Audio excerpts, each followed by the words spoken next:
ये फिल्म चक नोलेन की जिंदगी की सच्ची कहानी पर बनी है, जो कि एक अनजान और सुनसान आइलैंड पर फंस गए और वो वहां पर 4 साल तक रहे।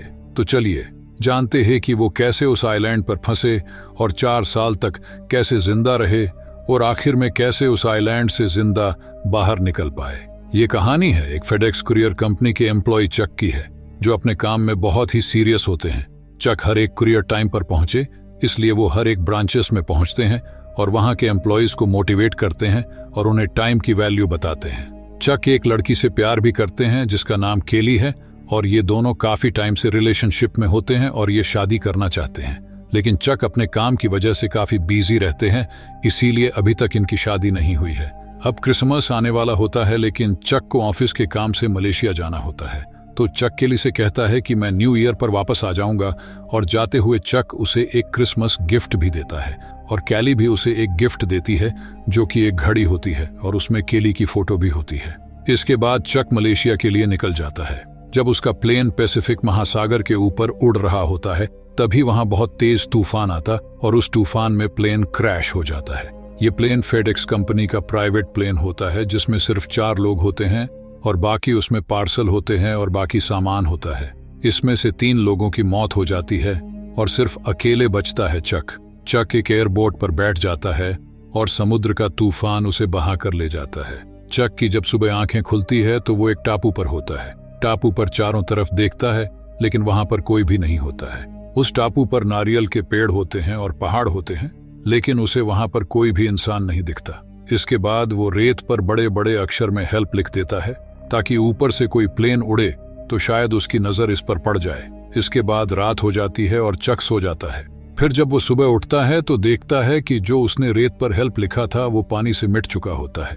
इसके बाद चक बड़े बड़े लकड़ी के टुकड़ों से हेल्प लिखता है, क्योंकि वो जानता है कि उसे ढूंढने के लिए कोई जरूर आएगा। चक के साथ फेडेक्स कंपनी के कुछ पैकेट भी बहकर किनारे आ चुके होते हैं, लेकिन उसमें कुछ भी खाने का सामान नहीं होता। तभी उसे कुछ आहट भी सुनाई देती है, लेकिन जब वो चारों तरफ देखता है तो वहां पर कोई भी नहीं होता है। तभी उसके सामने एक नारियल गिरता है और वो समझ जाता है कि नारियल गिरने की आवाज थी।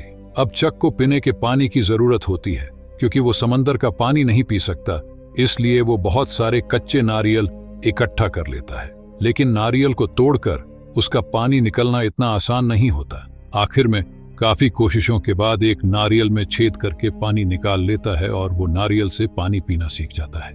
आसपास जब वो पानी में खाने के लिए कुछ खोजते खोजते आगे चलता है तो पत्थर उसके पैर में चुभते हैं और उसके पैर से खून भी निकलने लगता है। इसके बाद चक अपनी पैंट को फाड़कर पैरों में बांध लेता है, क्योंकि उसके सामने एक चोटी होती है और वो सोचता है कि वो उसके ऊपर एक बार जरूर जाएगा और पता लगाएगा कि आखिरकार वो है कहां पर। और चक जब उस चोटी पर जाता है तो उसे समंदर में कुछ दिखता है। इसके बाद जब वो उसके पास जाता है तो देखता है कि उसी के प्लेन के एक पायलट की डेड बॉडी होती है, जिसका चक को बहुत दुख होता है और चक उसे दफना देता है। लेकिन दफनाने से पहले उसके जूते और टॉर्च अपने पास रख लेता है, क्योंकि यही 2 चीजें उसके पास होती है जो चक के काम की थी। अब चक को उस टापू पर काफी दिन हो चुके होते हैं और वो वहां धीरे धीरे रहना सीख रहा होता है। रात को जिस पत्ते पर ओस गिरती है वो ओस अपने पीने के लिए नारियल में भरकर रख लेता है और साथ में अपनी भूख मिटाने के लिए मछली मारना भी सीख रहा होता है। इसके बाद एक रात को जैसे समंदर में एक शिप दिखता है, जिसे देखकर चक बहुत खुश हो जाता है और वो जोर जोर से चिल्लाने लगता है, लेकिन उतनी दूर उसकी आवाज नहीं पहुंच पा रही होती है।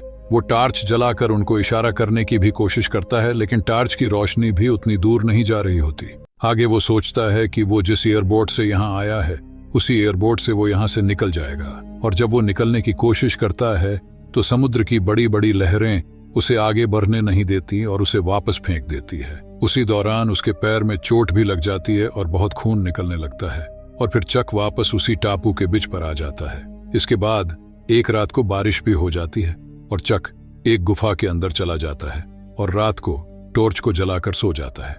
जब सुबह उठता है तो देखता है उसकी टॉर्च की पावर खत्म हो चुकी होती है। अब चक के पास रोशनी के लिए कुछ भी नहीं होता है और उसे ये भी नहीं पता होता है कि आग कैसे जलाते हैं। इसके बाद वो उन बॉक्स के पास जाता है जो तैर के उस किनारे पर आए होते हैं। वो एक एक करके उस बॉक्स को खोलता है, मगर उसके काम के उसमें कुछ ही चीजें होती हैं। एक से उसे जूते मिलते हैं जो आइस स्केटिंग के होते हैं, जिसके नीचे तेज धार वाले ब्लेड लगे होते हैं, और उसके पास एक चाकू टाइप का औजार हो जाता है, जिससे वो एक लकड़ी को छीलकर मछली मारने के लिए एक औजार बनाता है। अब चक उसके ब्लेड से नारियल को भी काट लेता है, जिससे वो मछली पकड़ने में कामयाब हो जाता है। लेकिन वो केकड़े और मछलियों को कच्चा नहीं खा सकता, इसलिए उसे आग की जरूरत होती है। इसके बाद जब वो एक दिन नारियल छिल रहा होता है, तभी उसके दिमाग में एक आइडिया आता है कि वो एक लकड़ी को दूसरी लकड़ी पर घिसकर आग जला सकता है। चक काफी कोशिशों के बाद आग जलाने में कामयाब हो जाता है, जिससे वो बहुत खुश होता है। इस टापू पर आने के बाद पहली बार इतनी खुशी मिली होती है क्योंकि वह मछलियों को पकाकर खा सकता है। फेडेक्स कुरियर के सामान में से एक फुटबॉल भी निकला होता है और उस फुटबॉल पर चक का ब्लड लगा होता है। वो उस पर आंख, नाक और मुंह का आकार बना देता है और उससे बातें करना शुरू कर देता है। उस फुटबॉल पर विल्सन लिखा होता है तो वो उसे विल्सन कहकर बुलाता है। अब उसका उस टापू पर एक दोस्त भी हो जाता है, लेकिन चक को एक और चीज तकलीफ दे रही होती है। वो था उसके दांत का दर्द।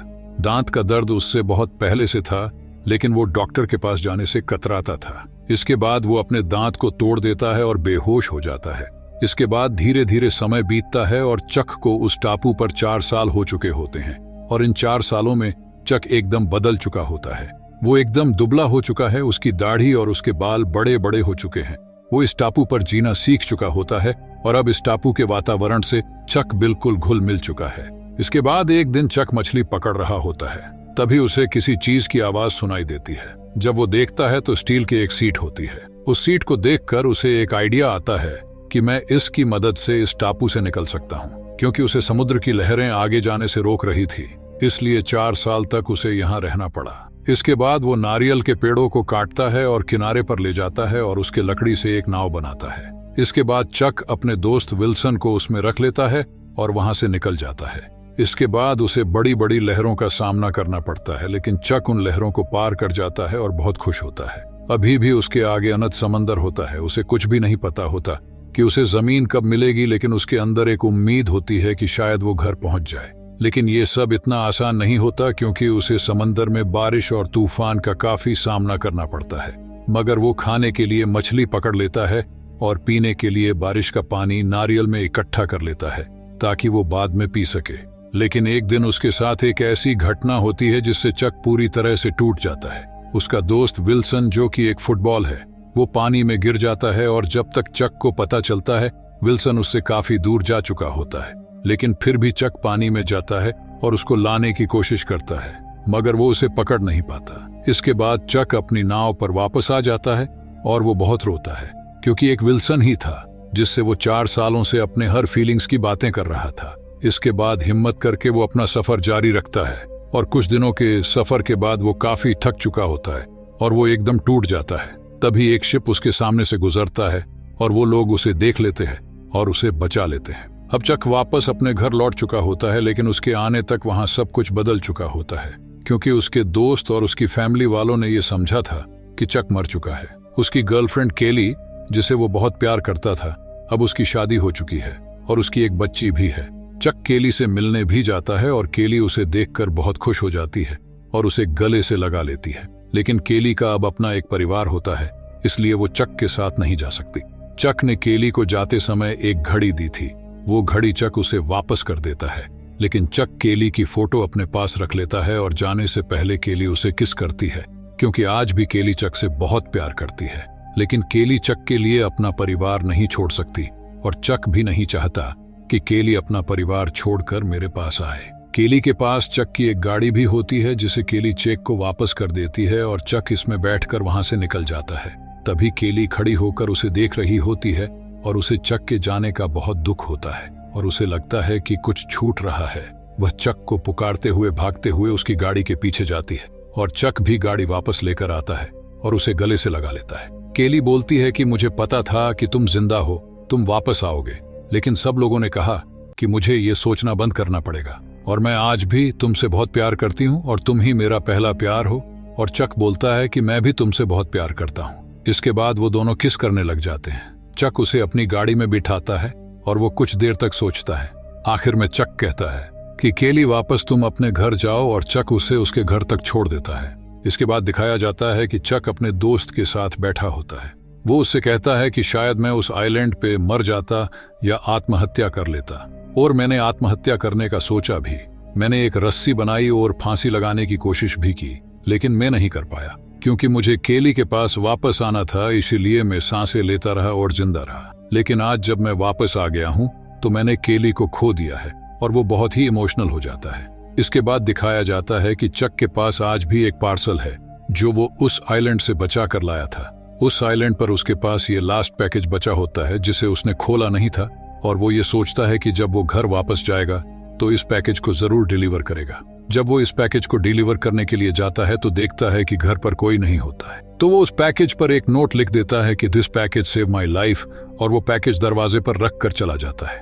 इसके बाद दिखाया जाता है कि वो एक चौराहे पर खड़ा होता है और वो ये सोच रहा होता है कि आखिर वो जाए कहाँ। वो मैप देख रहा होता है, तभी वहां पर एक लड़की आती है और वो लड़की उसे चारों रोड का रास्ता बताती है कि कौन सा रोड कहाँ गया है। फिर वो लड़की वहां से चली जाती है और चक देखता है कि उसकी गाड़ी पर वही विंग्स बने होते हैं जो उस पैकेज पर बने थे, और वो उधर ही जा रही होती है जहां वो पैकेज डिलीवर करके आए होता है। और चक उसकी गाड़ी को देखकर स्माइल करता है। और मूवी की शुरुआत में भी यही घर दिखाया जाता है जिस पर डिक और बेटीना लिखा होता है, मगर जब चक पैकेज डिलीवर करने के लिए गया होता है सिर्फ उस पर बेटीना लिखा होता है, और चक समझ जाता है कि इसने भी अपना पार्टनर खो दिया है और अब ये दोनों ही अकेले हैं। इसके बाद चक पहले चारों रास्तों को देखता है, फिर वो उस तरफ देखता है जिस पर बेटीना गई होती है, और उसकी आंखों में एक उम्मीद होती है, चेहरे पर स्माइल होती है। इसी के साथ इस मूवी का दी एंड हो जाता है। और अगर ये वीडियो पसंद आई हो तो इसे लाइक करें, और अगर आप चैनल पर नए हो तो इस चैनल को जरूर सब्सक्राइब कर लें। मिलते अगली वीडियो में, तब तक ली बाय।